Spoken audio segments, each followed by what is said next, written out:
hip swing, more muscular turn.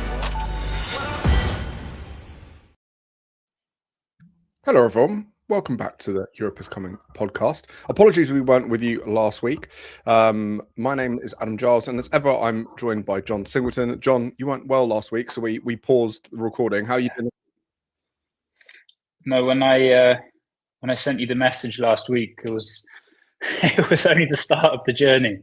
Yeah, I had food poisoning or some kind of stomach virus, and I don't know. It's hard to know sometimes.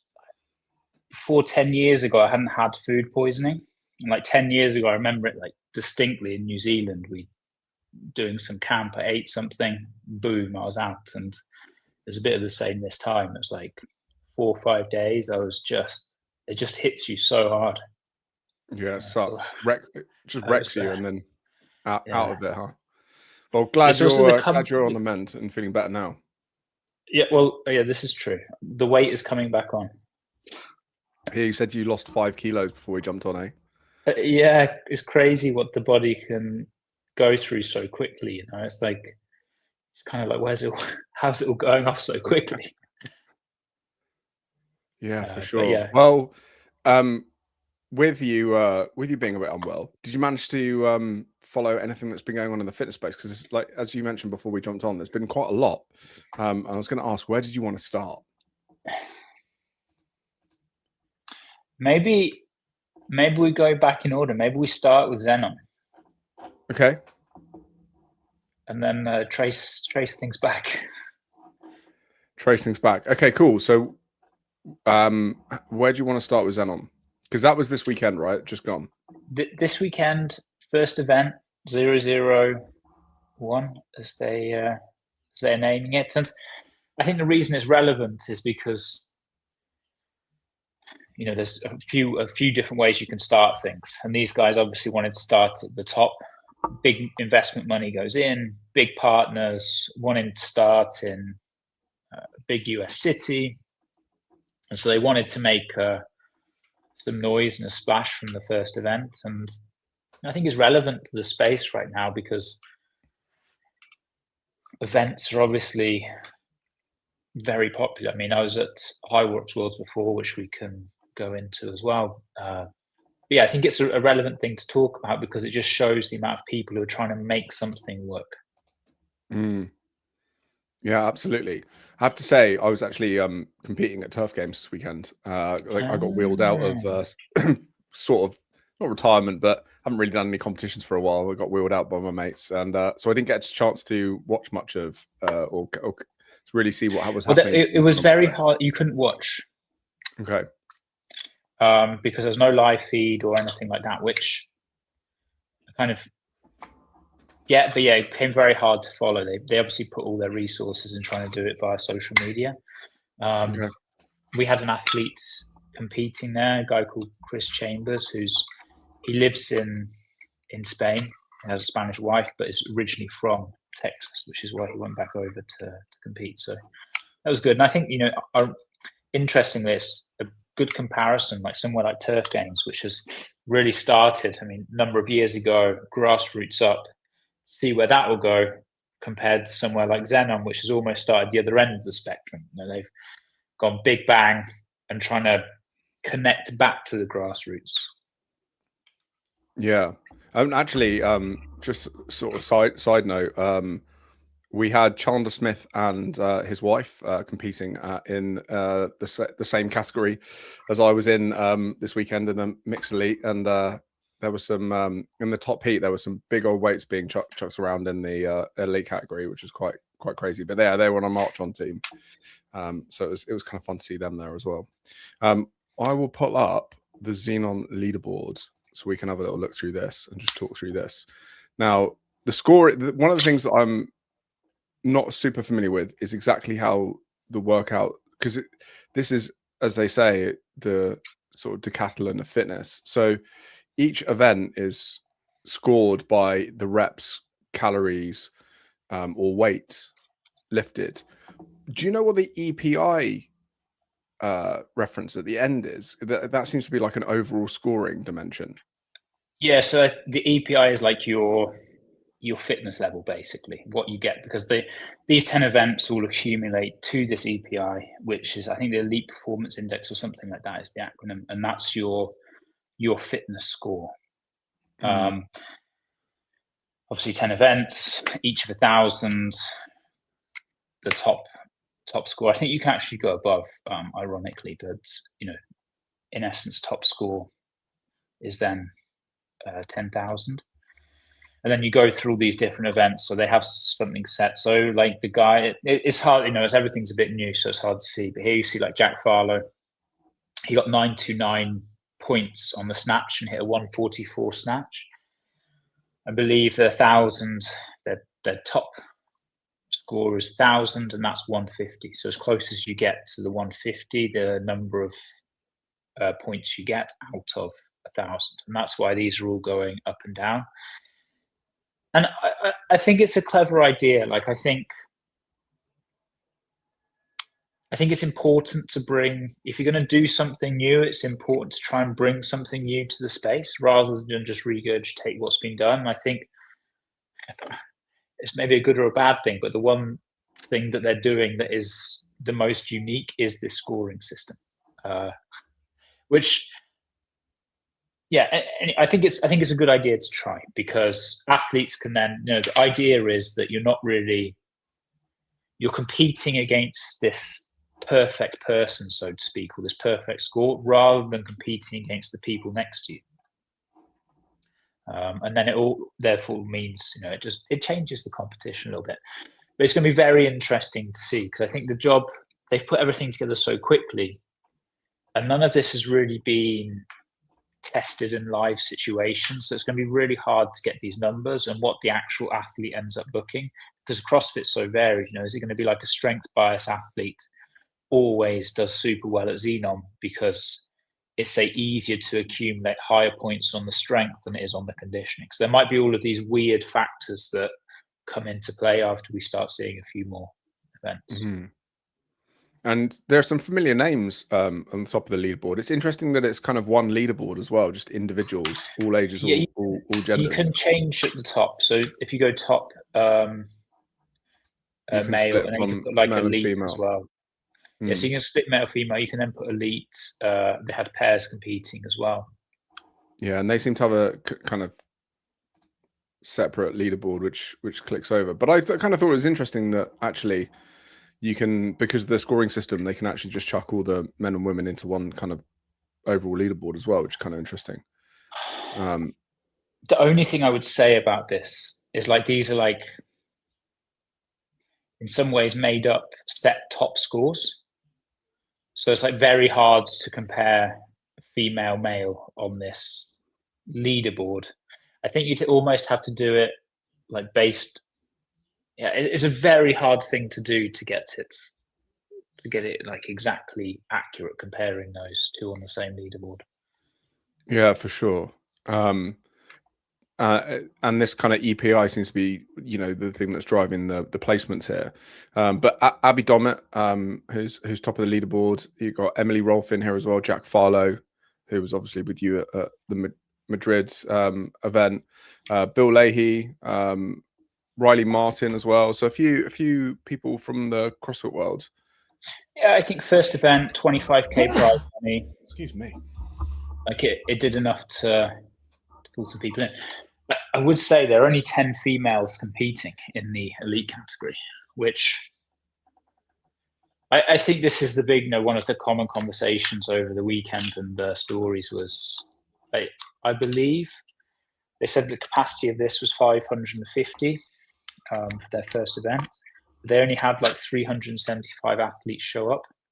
And obviously the elite categories had very few athletes in as well. And, it's the first event. But I think I'd be worried. I'd be worried. I'd be a bit nervous. Just from the amount of people participating. Yeah, I think building momentum and building hype is not an easy thing to do. And we saw this with WFP. I think that's where, ironically, WFP, they obviously jumped in as well as one of the things that we speak about. But their first event, they literally managed to get the best athletes in the world to that first event and generate that momentum,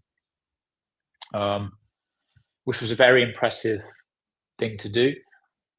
It's just going to be, honestly, it's just going to be super interesting to watch how this plays out, because you have a lot of competition in terms of, you even have the CrossFit Games, you have WFP, you have Hyrox, you have Athics, you have Turf Games, you have Lifetime Games, you have, I mean, there's so many events that we can now list. And then you add on top of that all the local events. And I'm not saying Wodapalooza is like a local event. Let's say you've then got Wodapalooza, and then name the event that's happening every weekend in every local town. And so your competition of attention for going to compete in these things is pretty huge. And so I think for someone to rise to the top is going to take a bit of time, and you really have to deliver on something that's like, why would I go to this event? And I think that's like, it's got an interesting leaderboard, but obviously that's not like a reason for someone to go. And I think answering that question, arguably it's the next billion-dollar company if you are able to answer that question and really resonate with people as to why someone's going to show up to spend their weekend, spend their money on this event. Yeah, for sure. And we're seeing like some sort of routes into market, if you like, being drawn. Are you spectator first, spectator friendly? Are you participant first, as in general participant, or are you going like pro athletes straight away? Like where are you, like where's the positioning for it? Therefore, what's the entrance fee? Or are you paying athlete? Like there seems to be all these different things. Like WFP went really hard on, we're going to professionalize this and we're going to pay people and they're going to be a pro card and we're going to pay for their travel and athletes are going to get really looked after here. And then you have CrossFit, which is kind of like, we have a role model. We're just going to, people come, they do the thing, we'll have some prize money, there'll be prize money throughout stages, etc. And then, like you say, you have lots of different people kind of doing other things, and then Hyrox comes along and does something completely different. So there's lots of different, it's going to be interesting to see who the consumer, as in the everyday athlete, wants to go and compete with, who then the fan of sports racing, people going to watch these things, where they're drawn to naturally, and then the professional athletes, the people at the top of the tree, or the new athletes coming in, where they're drawn, because that's something we'll probably touch on with Hyrox, just new people coming into these sports as well and disrupting. So it's kind of interesting, because we're starting to see branches from the tree of fitness, if you like, going off in lots of different directions. And so I've spoken to a few people at the event, and in general, feedback was really positive, like very well run. People liked that it was a bit of a mix between Hyrox and CrossFit, in the sense that you had this stadium with different zones. It's just the zones were for a CrossFit workout rather than a wall ball station or whatever that may be. And it's just an exciting time for fitness in general. And this is another example of like, hey, I think everyone's hoping that it succeeds, because everyone realizes that if these events continue to succeed, it's very good for the space in general. Definitely. Was there any feedback on like the flow of the event? Obviously, because we haven't kind of seen any broadcasts from there, it's hard to kind of envisage what it was like. Did you get any feedback of like how it flowed? Flow, not necessarily. I think the feedback was that in general it did move well between each other. I think, as we mentioned before, the programming was a bit savage. Like, just when you put that max intensity of, say, the calorie assault bike or calorie echo bike, then having to do things after, it's just very hard, because of the intensity. CrossFit's just all about rewarding that intensity, really. So it's just different compared to other endurance events. And then the Rhino deadlift. I mean, I understand about equipment company wanting to promote their piece of equipment, but it looked a bit weird. I don't know if you saw any of the Rhino deadlift videos.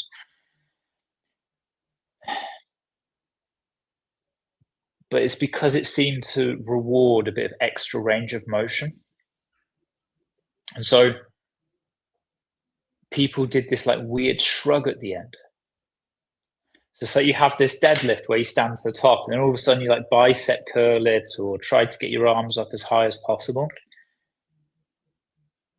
And it's like, I feel it's a better training aid than maybe competition aid, because it's not necessarily going to reward what you classically see a deadlift like. Maybe it becomes its whole new technique that you have basically like a sumo deadlift high pull or something like that in the end. I'm sure it'll figure itself out. But yeah, it looked a bit weird, the 5RM on that. Interesting. I mean, and that's the other thing is that as more companies come into the space with more equipment and how that bleeds into these sports. I actually got a chance to use the C2 Strength Erg, which was one of the events. Never been on it before. It was very odd. Didn't really know what. It was kind of interesting as well, using a new bit of kit on the fly, and kind of everyone who used it kind of said the same thing. I don't know what good looks like because we'd never used it before, so no one really knew if there was a technique to it, what they should be, what a good score was, how to get the most out of the machine, whether it was better to try and go fast and or more power. So it was kind of interesting having that experience, and then having a new regard for going to the games, and suddenly it's like, here's a new implement, and everyone's like, hang on, what am I trying? How do I use this? Yeah, I was actually going to bring up the erg. Strength erg in comparison, because I think it's a bit like that. You can kind of cheat it a bit. Okay. And I think that's why there's some things are better training. Should have messaged you on Saturday. Competition. Figured out how to cheat it a little bit.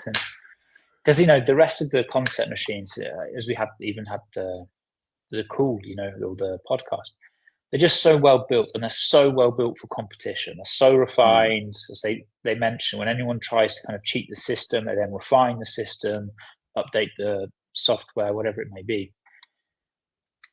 But sometimes these new machines, it's like if you had a cable machine at a gym, I'm sure you'd find some way to get more reps at more weight, or just by doing these weird things that we invent when we have to all of a sudden win. It's like if you go, okay, do a 5-hour build up to a heavy 5 deadlift on the Rhino machine, you'd use it in a very different way to if you go, okay, you've got to try and beat this person, to do whatever you can to get the most out of it. It changes the intention a bit.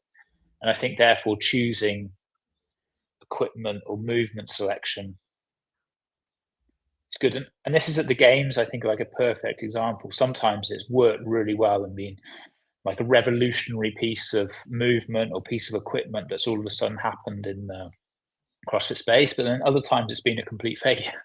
So it's a really double-edged sword in that regard. Yeah, absolutely.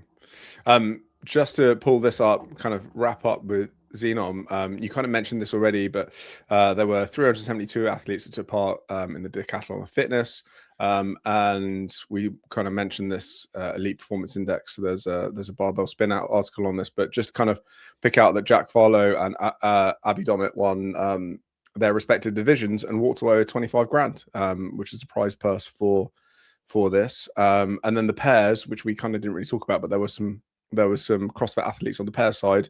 Mertens and Ibarra, a male pair, they took $12,500, and Kerstetter and Cara Milligan also took 12.5 grand. So a bit of a money opportunity for some of these top athletes, an extra little earner in the middle of the CrossFit season, which is kind of interesting to see them get involved 100%. In. And this is what the athletes, it's their full-time job. And I think I think it's the best time for being a athlete right now. I know we're going to transition into Hyrox Worlds, but the winner of the Hyrox Worlds basically started doing it 6 months ago or sometime around that. And she comes in, obviously has an endurance background, comes in, wins. And it's like this transformative, life-changing moment. And there's a lot of athletes right now who have been in some kind of niche in the fitness space and are now able to express it, and all of a sudden picking up brand deals. And yeah, it's an exciting time in the fitness space. Absolutely is. Yeah. And it's cool to, like you said, to have more opportunities for athletes to go and make money doing this and travel the world and all sorts of stuff. It just really means that it also gets out there as well. You know, when you go and see, if you get a chance to go and see some of these professional athletes competing, it kind of really does inspire other people to go and do it. I think we talked about this in one of the other episodes about, you know, the World Cup is on at the moment. I imagine there's people in America or kids in America or someone watching the World Cup and being inspired to pick up a football. And the same will happen for all sorts of fitness racing if we have more opportunity and exposure to different people in different groups in different areas of life. One question I did have, which I thought would be quite interesting, is all the equipment that they have. You know, super impressive setup. But imagine shipping that. So they just ran the event in Texas, and their next event is London. So have they brought like a European, UK? Have they brought like different sets of this equipment, or are they now going to spend all the money to ship that from Texas all the way over? Which I wouldn't be surprised if it's like 50,000. Yeah, you'd think it would be shipping, maybe keeping continent kit, like having an American rig, kit, like buying that specific competition rig, for example. Yeah, I do wonder, and I don't know if they've announced, because they said they were going to do like 10 events this year. No. Yeah, I'm not entirely sure. I'm just going to check that, because I wonder if they've announced any other events. Just on their website. So we got Dallas. I went on Xenon.com. It's obviously not their website. Xenon.global / competitions. So I'll pull it up. So we have Dallas, which has just been. The next one, as you mentioned, is London, which is taking place in August. So not too far away, actually. That's at the Olympia, 29th to 30th. And that's all we've got at the moment. Which, again, super weird, no? That because people are not just going to rock up to an event. They need time. So realistically, if you're going to advertise another event, I mean, you've got to want at least 6 months. It's got to be the minimum. And therefore you're going, that's December, end of December, if we announce now, basically January. So you've got a stretch 3 events this year from the 10. And then next year, I think they wanted 60 events. Really? Yeah, they want 60 events. I mean, I don't know, I can't remember exactly if it was like 2 to 3 years. So there's like a lot of groundwork to be put in to jump from 2 to 3 to 60, even to getting to 10 in the first year. I mean, maybe they count, the same as Hyrox, June to June is now their year, and maybe could be the reasoning for it. And then you need to start announcing quite a few in order to get for people to have the option to sign up. But the reason I was thinking that is because imagine you go to London, then back to the US, and you're just paying all these shipping costs back and forth. Yeah, absolutely. And I mean, when we talked to the team from C2 when they came and said that they've kind of got kit with Hyrox that just all the time they've got like traveling around, like it's just this well-oiled machine that just takes kit around the world. Basically, they got an entire team to do it, so it's super important. But yeah, it is a consideration. It'll be really interesting to see how they pull it off, what they do. Just the weight of it. I mean, that rig, the Hyrox rig, for example, it's just a wall ball target. Like, it's not really a rig. Yeah. But just the weight of the size of the steel needed to set up everything is pretty crazy. Yeah, absolutely.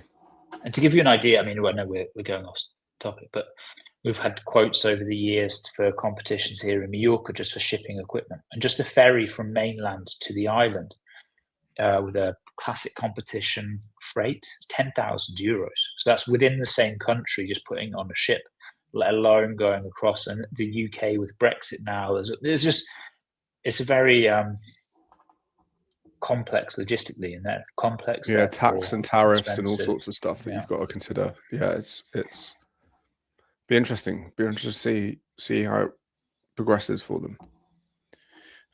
You've mentioned it a few times. Should we move on to Hyrox?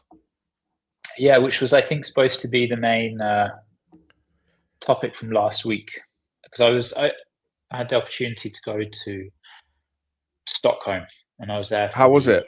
How was the races. vibe there? I mean, those guys, just like you just got to applaud what they do.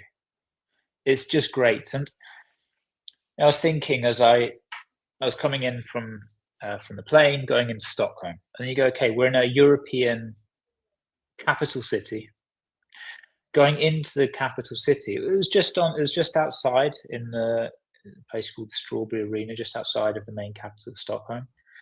And you've got all the brands already competing. So as you're driving in from the airport into the main town, you had like Brooks had advertisement, so Adidas were there, Nike were there. And the last World Championships I was at was 2 years ago in Nice.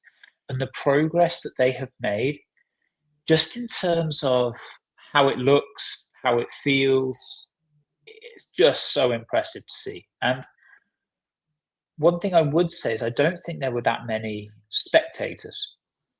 You know, it's just not, maybe it's not a sport that's going to be that spectator friendly. Really? Because on the broadcast, the elite individuals looked like there was quite a decent crowd for, and then the mixed and the doubles and the quads, it looked like it was very bare. But the elite men and women did look like it was quite busy. I would say, and this is the same as Madrid, is that it's participation, people coming to watch the elites. Right. So, you know, automatically you add in like a +1 for each one, like a family member or a friend, whatever. You know, you're at over 10,000 people just in participants and friends and family. So you already get this really dense crowd because of that, who obviously want to watch the elites. They had a really good opening ceremony before, and you can tell that they're putting in that work to become like a really professional Olympic sport. It's just really well done, and they keep making improvements. And I was speaking to some of the guys from within Hyrox, and apparently in the last year they've made like 200 more employees. And within those employees, you know, taking people who have experience in Ironman, people who have experience in the ATP World Tour. And you just like, when they say the things that they're doing, you're like, yeah, this makes sense. You know, okay, there's some stuff where you're like, the cruise or pushing out this other things that you're like, okay, maybe not. But the large majority of things, you're just like, yeah, fair play. And I don't believe, like, having seen some of the numbers and where the participation's from, I don't think the peak is, you know, I don't think we're at the peak of where this is going to go. I believe there's still another significant wave upwards of number of people participating. And I think they just keep doing a great job in managing growth. And you said that from the last one you entered to this one, it just everything felt bigger and better. Was there anything in particular that stood out? Like, was it the size of the arena, the layout, the like polish around it, just how smooth it was on the day? What were the major things that stood out? That elevated? I think it's polish. It's the attention to detail, and I think it's things that are really hard to appreciate the level of work that's gone on to making it look good. Just for example, the branding on the floor, the black and white that they use, everything on the arena just looked that bit more polished. And the way that I would describe it, like the vendor village, for example, everyone was in like coordinated vendor tents they built up around. There were loads of activations going on site. There was so many athletes from outside of the space because, you know, Adidas would bring in athletes, Nike would bring in athletes, Red Bull would bring in athletes. So you had all of these brands, influencers, content creators, really big energy. The way I would probably describe it is, you know, if anyone's been to watch like professional sports game, when you go to watch in the Premier League or La Liga or somewhere like that, just the football field almost look greener. You know, the lines look cleaner, lines look whiter, and they're small things, but all together they just add up to that feeling, like you said, of being more polished. And that's how I would describe it. It's like you've just gone from like Division 2, Division 1, and start moving up to that Premier League level standard where the grass looks the right color. There's no yellow patches, or all the lines are meticulous and everything like that. It's just very polished, and it added to that feeling of it being professional. The walkout ceremony, for example, the DJ that they had like played a song specific to the country, and it wasn't like the national anthem, which would be easy to do. It was like, you know, I can't think of an example now, but you know, when England came out, he played Oasis or something along those lines. Or you know, Puerto Rico, they had Bad Bunny. You know, it's like these little things, attentions, and it made a difference. So yeah, for sure. Yeah, I'm just generally positive about how they're making decisions, and the reason why I think I follow it so much is you feel like CrossFit. I think it kind of just reflects on those decisions that aren't being made. Yeah, it feels like, certainly feels from an outside onlooker perspective that Hyrox seems to be pushing forward in a very unified approach. Like, we're going here, this is where we want to go, we're all kind of pulling in the same direction, and every year it feels like it's getting better and better and better. And kind of, to me, that was CrossFit 2018 time, where it was like every year it felt like it was going to get better and better and better until it didn't. But yeah, I think it's that juxtaposition, isn't it, where CrossFit is at the moment that feels a bit like all over the place, and we're not quite sure what's going to happen next year. We're not even really quite sure what's happening this year. Whereas Hyrox just feels like it's like on this march forward every year. It's like, right, we're going to do a bit more. We're going to get more people doing it. And you can tell, like, the brands just leaning in just such a heavy way. Like I've never seen in the fitness space the level of activations that have been put on by Adidas and Nike there. Just, I mean, the investment that especially Adidas must have made is just significant. They had like three athlete hotels. Everyone was kitted out. They've all brought out new specific shoes, these hybrid shoes, which I think it's the first time you've had like a proper Hyrox or hybrid shoe. And, you know, it's like CrossFit back in the day when all of a sudden like a Nano came out, or, you know, the shoes with the rope climb plastic on, or whatever it may be. You know, before everyone was using Innovates or Vibram Five Fingers. There was like they weren't specifically designed for the sport, whereas it's jumped that level. And now that the brands have products in the space, they're going to keep getting behind it. And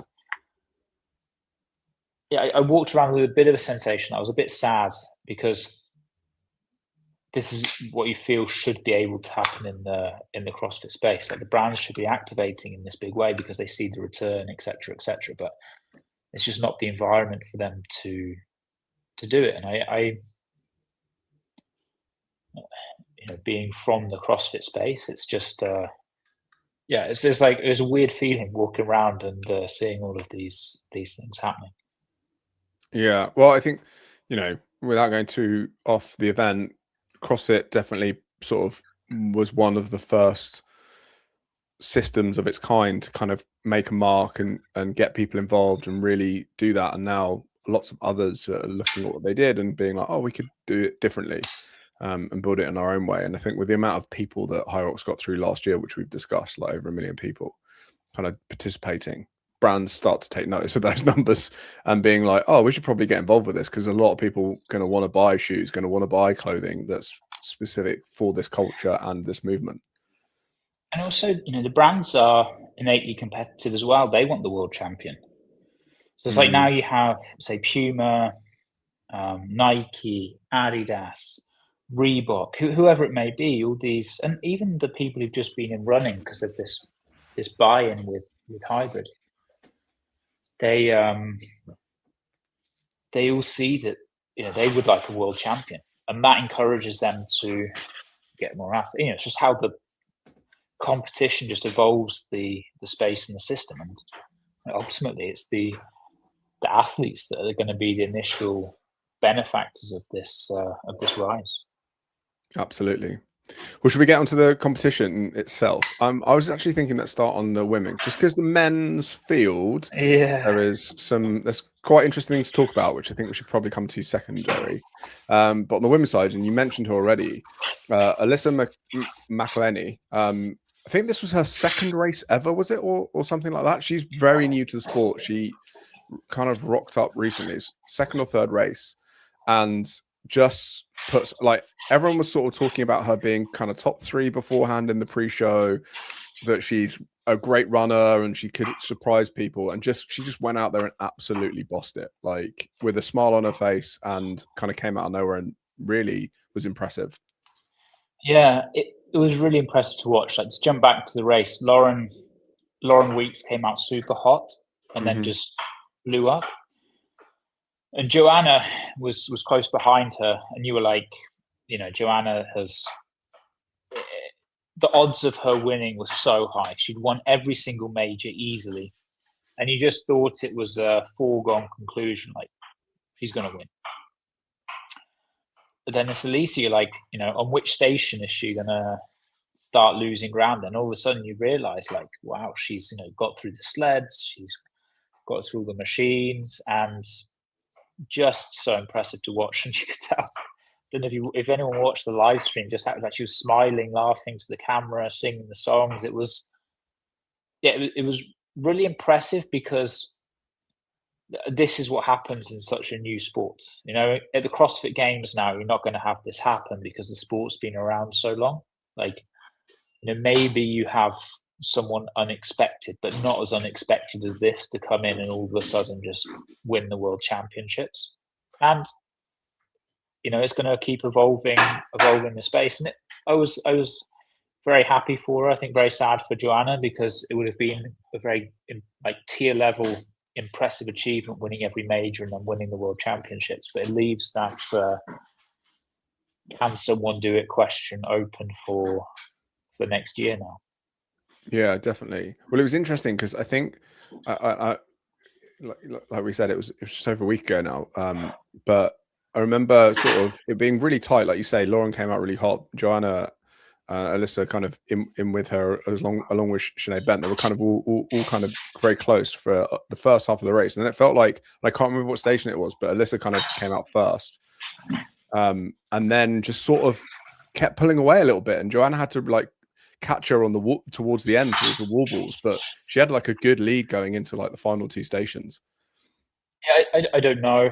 From the outside, it looked like Joanna went through a bit of a, she'd led every race, so I think it was a bit of a tough emotionally to all of a sudden be, I think she might have been in 4th or 5th place at some point, and there was like a really mid-race dip where she was just behind, and then managed to regain herself and pulled back, as you said.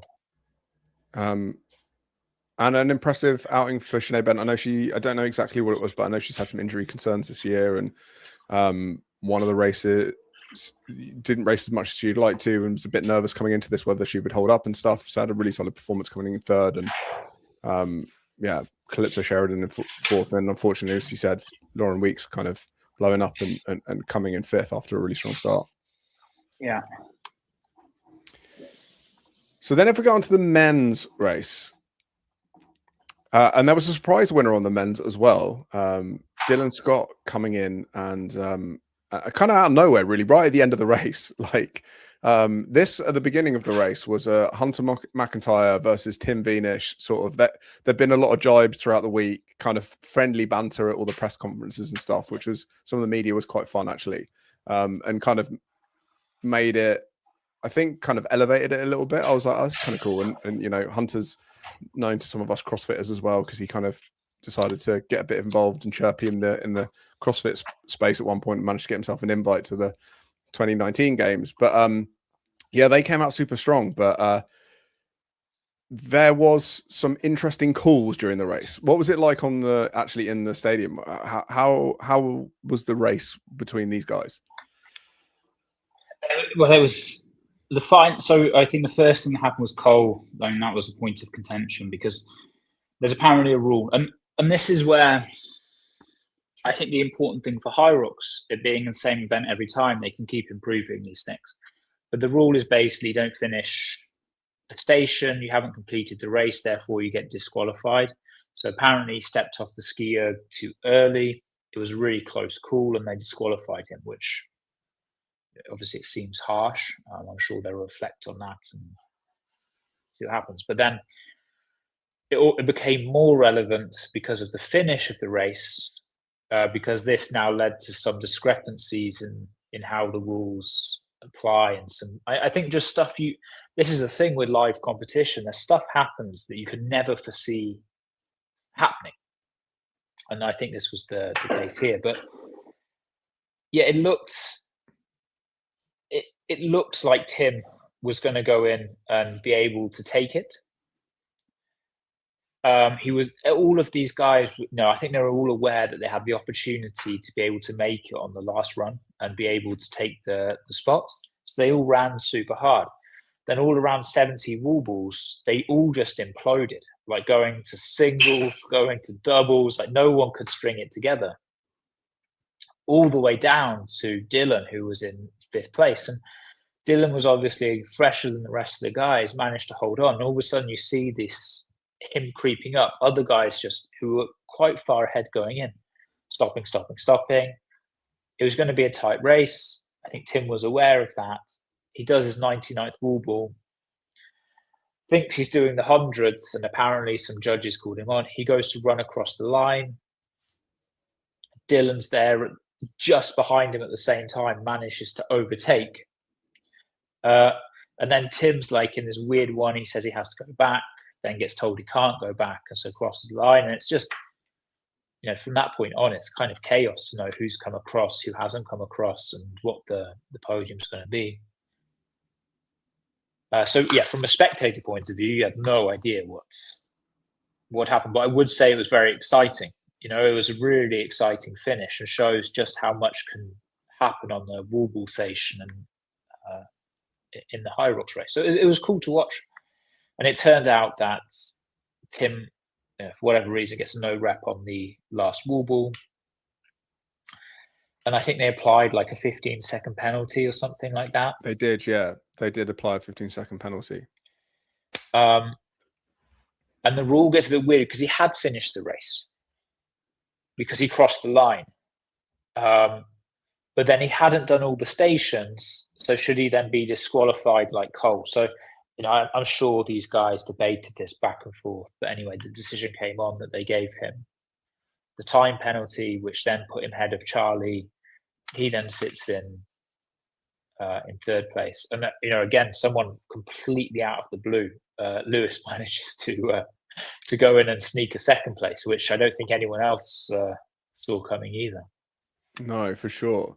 And Hunter McIntyre was actually in the lead for a lot of this race, and he's come out along with a lot of the public actually and been very critical about the judging on this event. And it's sort of blown up a little bit in Hyrox world at the moment. Is the event's great, but the judging is terrible. And it's, you have a lot of CrossFit people as well talking about the judging, the quality of standards, the quality of movement. And if you didn't watch the race, Hunter was kind of going for this. Like, he had been all week. He was kind of saying he had been changing his training. There was a lot of noise around him, and he really went after the race. And his judge gave him, and I'm still not, I'll be honest, I'm still not sold on this yellow card system for anything other than the sleds, because everything other than the sleds, you can go and do another rep. Like if on the sleds you have an infringement, I completely get the card system because the sled has already moved. You can't move the sled back. You can't do another rep, as it were. It's very hard to no rep a sled pull in that regard. So I get that they've got standards around that and that the card system seems to work there. But on a burpee broad jump or on a walking lunge, just get them to go and do another rep. Like, this card system is, I think it's just, they're creating a rod for their own back where it gets really subjective and really weird, where it's much cleaner just to make them do another rep. Anyway, he gets a yellow card on the burpee broad jump, I think it was, or the walking lunge. I forget which actually now off the top of my head, which he disputes shouldn't have been one anyway. He then gets another one, which then the head judge comes and overrules. And then his main judge has also said he hasn't done enough work. And then the main judge again comes and overrules it. So there's this like whole kerfuffle that goes in that loses him a bit of time. He still gets a 15-second penalty anyway, which if he didn't have, then maybe he could have won the race because he actually comes in 7th. Yeah. So today on his YouTube channel, he's kind of done basically the vlog of him going to High Rocks and stuff. And at the very end, he basically calls out the whole competition for it. And there is, if you go and have a look in comment sections and stuff, there's a lot of people talking about the standards of High Rocks now.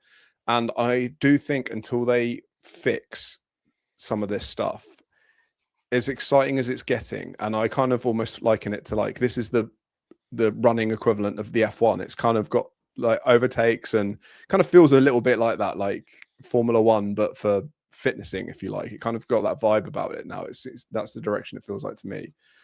But some of these issues, like someone getting a DQ for not finishing a station, but Tim Veenish, who is a world champion, getting a 15-second penalty, like these things are going to add up and cause issues for them going forward, I think. Yeah, and it's not a simple solve because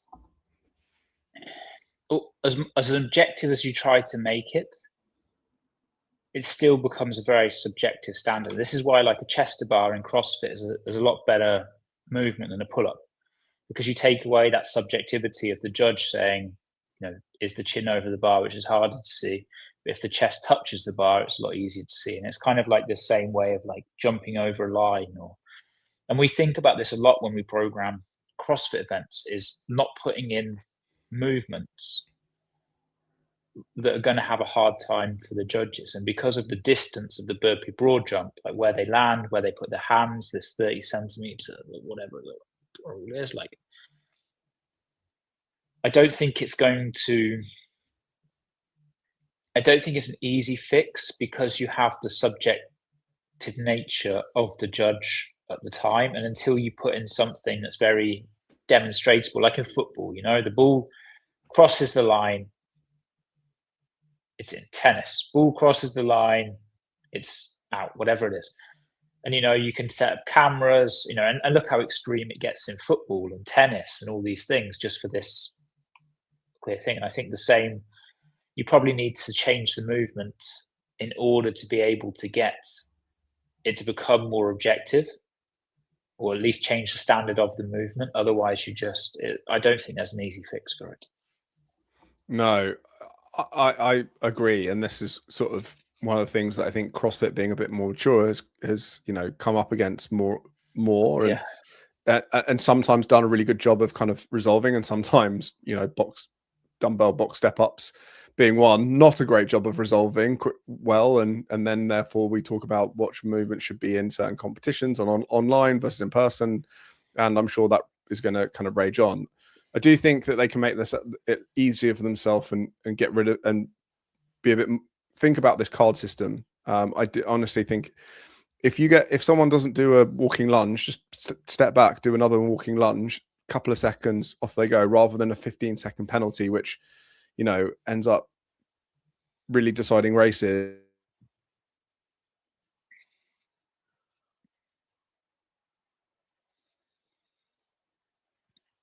Are you still there, Adam?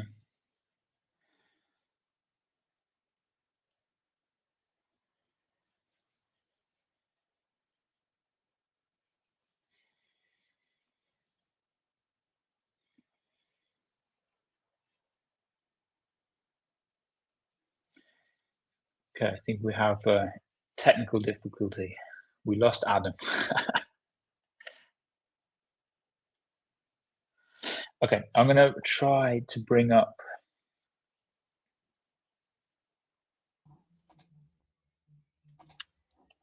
Oh, are you back, Adam? I'm back, yeah. Sorry for that, team. My connection. No worries. I was going to bring up the High Rocks leaderboard and carry on, but I thought it was also an interesting segue into the other major thing that has been happening related to CrossFit and judging, because I think of the final stage of the CrossFit season was the semi-finals. Semi-finals were online, and as we have said many times, I really don't think that the online is a good way to do things. And I think this, especially qualifying people for the games, well, in any way, in any shape or form, but anyway, it really highlighted something. And I think this is where, you know, the CrossFit space as well has its troubles. And I wanted to bring up one of the issues that had been happening during. I don't know how much you followed all the judging bits. fiasco with I saw some of the stuff going on. Yeah. So actually, I think the leaderboard is going to be finalized in like the next hour or so. Okay, it's still going on. I thought it had been finalized. No, I mean, I think people know. People are pretty much sure that it's set.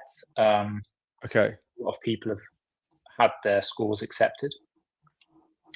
But there was a story going through, and I'm not on social as much at the moment, but there was some stories going through. And if you go to the male leaderboard, yep.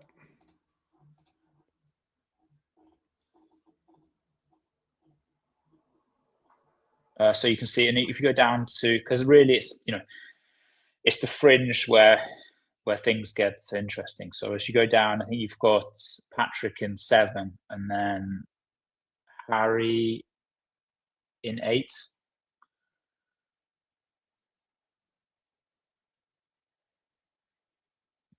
Okay, let me see if I get this up.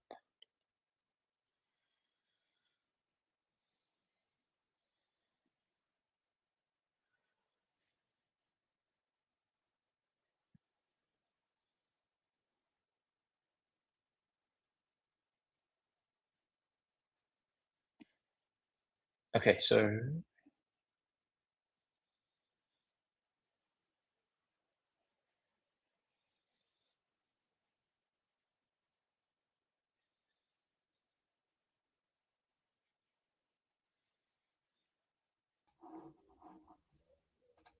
sorry, John, I'm back. For some reason, every time I screen share, it seems to kick me off. Can you see it? Do you want to share my screen? Yeah, I've got you. Okay. Sorry about that. So here, there's no stress.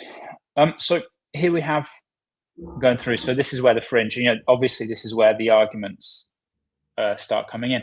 But I started getting forwarded some stuff, and I want to highlight it because I think it's like when you start calling other athletes out and posting on your social media, it creates this whole, it's just not great community, and saying things like someone deserves this more than the other. But anyway, I get sent, I don't know if I can present 2 screens at once, but I think you might have control of what happens. So I got sent this story. Do you see the screen there? Mm-hmm. Okay, so this is from one of Harry's coach from the UK. The standard is the standard. And what started happening was everyone starts basically turning it into like this popularity contest of like, go to see this other person's video, vote them down, but then vote me up. No way. I missed all of this. Okay, so it was quite dry. So, some athletes just put up like, hey, go vote good on my videos. And this became really significant because CrossFit actually validated some videos. I saw the email. So they validated some videos based on the community feedback. So if a video had enough good reviews rather than bad reviews, CrossFit were just like, yeah, okay, public thinks it's okay, we let it go through. And so obviously this became like a whole, well, we didn't necessarily know what was happening with the voting system, but it then meant that the athletes' videos who were downgraded or not upgraded then went into the judging process. Whereas basically, if you had lots of good votes, you're through, and no one seemed to want to validate the video. So this is this Mike guy puts up, the standard is the standard. And this is where things, I think, get really messy with it online, and it just heightens things. So we pride ourselves on standards. I'm happy with all 5 of our submissions down to the rep. Our investigation, this is where it starts, just like getting, throwing shit at others. Our investigation of other athletes, however, has uncovered some extremely poor standards. If you hold the judge's qualification, I would appreciate if you look at it, flag it, and should you agree, I believe this will significantly alter the final leaderboard. Thank you in advance. So basically, Michael's gone on and like just thrown, he basically puts a list of every athlete that is above Harry and tries to find something wrong with their video. And then they go and post about it. They kind of tried to do this whole campaign about trying to get all these videos downvoted, who've all done, who've all submitted scores higher than Harry to help him get to the games. But obviously, if you're going to do something like this, I really feel that you have to be 100% sure that Harry's video has nothing wrong with it. But of course, on the internet, you start putting these things out, and I don't know if the team were aware of it or not. Either they were aware of it and decided to lie, or they're not as stringent as, or they can't pride themselves as much on their standards. Because Harry's video then comes up, or some people start looking at Harry's video because obviously they're throwing shit at others, and it turns out that Harry misses a few double unders. Hold on, let me get this. And like I don't disagree that a few double unders, where does, okay, whatever it is, a few seconds. But then in the CrossFit rulebook, I don't know if you can share the screen. Yeah. So then if you go on to penalties here, if the athlete advances before completing specified number of reps, meters, calories, their score will stop at the last correctly completed rep, for example. So, based on the standard is the standard, then actually Harry's video should be invalidated and he shouldn't go to the games. And so you just end up with this whole weird scenario. And if I'm honest, like, the trouble is this online format. Like, one, I don't think you should start throwing shit at other athletes because you want your athlete to get through, especially not if there's something wrong in the video and either you've lied about it or you just haven't checked like you said you checked. But the other thing as well, it's just the nature of this thing being online. You put this thing online, you've got to think that the athlete has to do an affiliate, fair enough. They need 2 judges. The athlete goes through the workout. People can freeze frame the workout, analyze it in detail afterwards. And also, as we talked about before, you don't get any, even if you get indirect or direct feedback from the judge on the floor, if CrossFit then look at the video, like what happened to Claudia, she all of a sudden gets like loads of no reps for deadlifts, gets taken out of the games, but seems the only athlete to have that happen. It's just not a nice sensation. And interestingly, I sense, you congratulate the athletes as they've made it.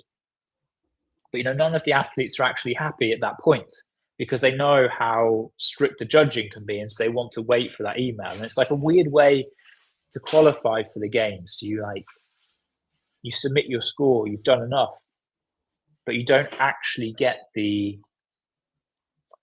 kind of the feeling of qualifying from a live competition. And it turns out like the biggest sanctions that CrossFit started looking into was more where does the judge have the right qualifications? And then all of a sudden start handing out like these 2-year bans to the judges who didn't happen to have the qualifications. I don't know if you saw that. There's been a number of people, but the judge ended up receiving a 2-year ban because they judged the athlete without the right credentials. So they can't compete in the Open or anything like that for 2 years now, which is really savage. Had you not seen this? No, that's wild. Yeah, so like Danny Camacho, he's like a good example. He had a masters athlete that he helped judge for the games. He was the first one to kind of go public with it. And because he didn't have the right credentials, I know, like, I don't know, he didn't have his advanced judges on the time. And this was another thing, is that CrossFit made you complete the course before the start of the competition. So if you then did the course afterwards, you missed the deadline and were then invalid. Anyway, so he didn't have it. So now Danny Camacho is banned for 2 years because he judged an athlete trying to do the qualifier without going to the games. It's like a really, it's just strange, to be honest. There's so much to unpack there. And none of it sounds particularly great. Unfortunately, it does seem that we're in the era of just people calling people out on the internet, which I'm never particularly fond of anyway. And you try and we talk about like judging standards and trying to critique things because we're kind of talking about sports, and unfortunately that's part of sports, but it does seem to bleed into like some crazy stuff. Like I couldn't imagine any other professional sport where other competitors are going out and basically telling you why it feels a bit MMA-esque in a way, but it's kind of a bit weird. MMA-esque without the outlets. You know what I mean? Yeah. It's like the MMA stuff's cool because you go, okay, well, at some point these guys are going to throw down. Yeah. Whereas this, it's just like a weird. It's just a bit strange, and I don't think it's. We talk about the judging in High Rocks, and I think a point is because I do think that they'll improve. There were certain things that happened in the season of people not qualifying because of weird rules and stuff. They changed the rules to make it better for the next event, and they can keep doing that. But unfortunately, we don't seem to have the same logic going through, and so these weird things. I don't know. You speak to most people, like, why do we have 7 places online for one? Yeah. 2, why even have online at all qualifying through? And then you just end up with this weird. It's not the most supportive community. You know what I mean? It's like you just end up not being proud or excited for other people to get through. You're just kind of like trying to hate on them to be like, oh, we did it better than you. We're better than you. And it's like, well, the case is like there's all these issues and errors, and maybe some people made honest mistakes, and you don't give them that. And obviously, there's cheats that have happened in the online process before, but yeah, it's just a weird. It's a weird space. I imagine for like younger athletes coming in, seeing all of this, they don't necessarily want to get involved or put themselves out there to have this kind of scrutiny. Yeah, also just kind of everyone involved.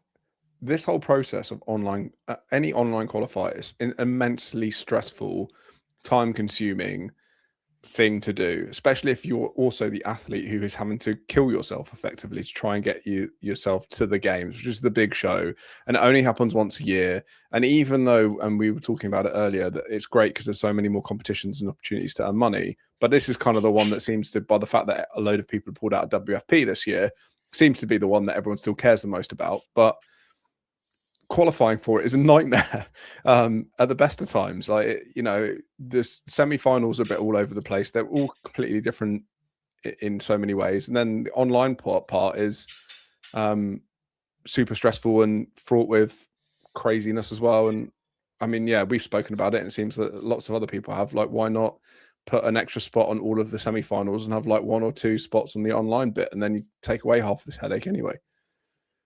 Yeah, I completely agree. And,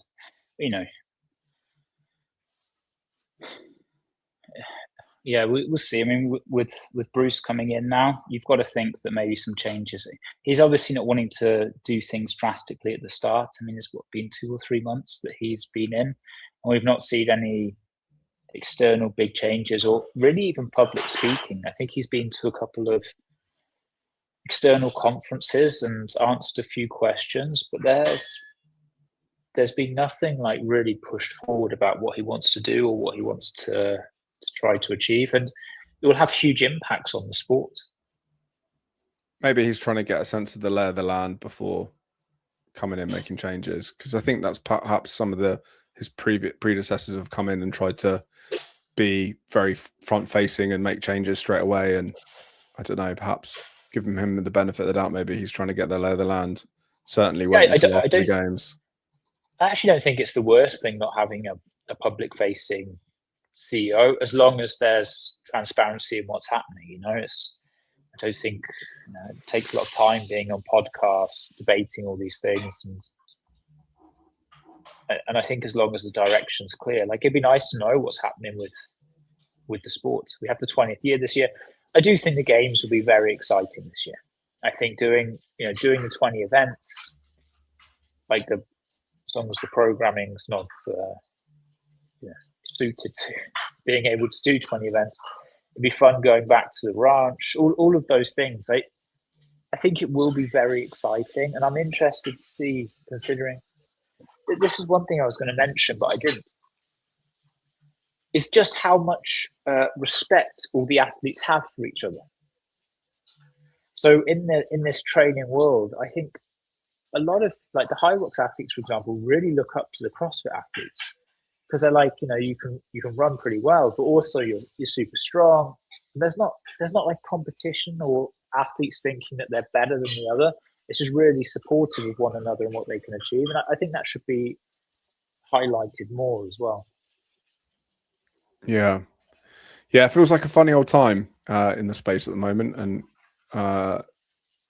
it's hard because you kind of, I don't know, having Hunter and Tim Beanish, they're kind of fun banter. Like that's kind of what you want to see. You want to see like, and you had a bit of it with Matt Fraser back in the day. You want to see a little bit of like rivalry, and maybe that kind of comes out in competitiveness.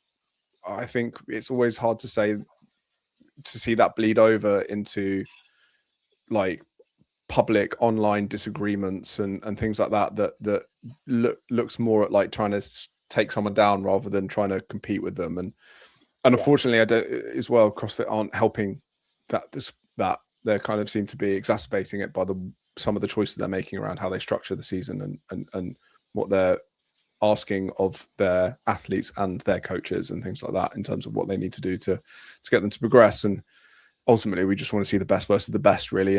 And athletes want to, be able to compete at the highest level and all that kind of stuff. And it feels like that all gets lost a little bit in all this kind of stuff. I mean, I'm sure some of the content creators are loving it because they've got them. It's like a well of content to create on at the moment.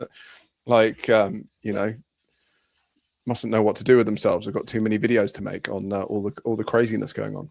Well, this is the interesting thing. I don't think of all the growth, I feel like the media space has not necessarily grown in the same way. Like there's not like, I don't know, that's an interesting point. I feel like the media back in the CrossFit day was actually more potent than it is now in the HYROX space.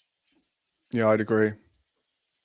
Which is something I've not thought about, but I think quite interesting. That hasn't got the same, doesn't seem to be growing at the same level. Agreed. Well, that was a good old chat. Loads going on in the fitness space at the moment. Apologies for dropping out a couple of times. It seemed that when I was sharing my screen, it just I could only do one or the other. But yeah, thank you very much for the chat. John, was there anything else you wanted to say before we wrap up? No, I don't think so. Like, I think it's kind of HYROX season finish for 26. So the next season starting soon. We have like Athletes happening, Xenom happening, games coming up in less than a month, 3 weeks time. So there's lots of things moving and exciting fitness summer. Yeah, cool. And we'll have to. When's the next crown? What's going on with the program at the moment? We kind of touched on what you've got cooking at the moment too much on the pod. Yeah, we have some exciting news that I can't release publicly yet coming up about the crown. So that's going to be cool. Oh, that's a tease. Okay, so future episodes, team. If you're interested in the crown, we'll be sharing something when I can prize it out, John. Yeah, but I'm excited for that. Like doing stuff, I think the next generation, all of this stuff to keep moving, the next generation is super important. And ultimately, that's the whole idea and effort behind the crown. So hopefully we can keep making it work. Yeah, 100%. Awesome. Well, team, thank you very much for tuning in. Like I said, apologies for technical difficulties. And as ever, if you have any comments, questions, or anything like that, get in touch with us either via the details below or via the socials. And we'll catch you on next week's episode. Thank you very much, John. Awesome. Thank you.